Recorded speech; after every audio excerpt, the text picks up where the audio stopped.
নির্বাচনের কথা আমরা শুনে থাকি সবসময়। তো নির্বাচনটা হওয়া উচিত যে নির্বাচনের দিন নির্বাচনই হবে।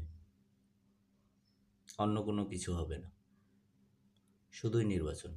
এবং নির্বাচনের আমার যে ব্যক্তিগত মতামত সেটা হচ্ছে যে পুরো বাংলাদেশে যখন নির্বাচন হবে তখন গণভোটটা যদি দেয় তখন ২ টা জিনিস একসাথে হয় না। প্রপারলি হয় না। কোনো সময় হয় না। নির্বাচনই করতে হয়তোবা প্রশাসন কিভাবে আ প্রোটেক্ট করবে বা কিভাবে আমি যেটা মনে করি নির্বাচনটা হওয়া উচিত প্রত্যেক বিভাগে একেক দিন করে।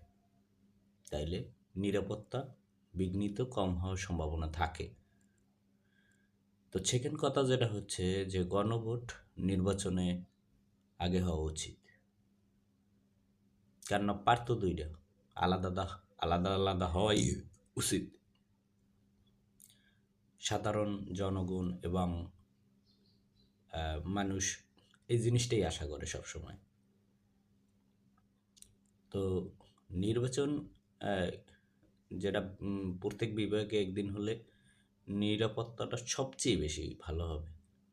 এবং এই নির্বাচনে যে দুর্নীতি, যে আ নিয়ম শৃঙ্খলার অবনতি এই জিনিসগুলি না থাকার সম্ভাবনাই বেশি থাকবে।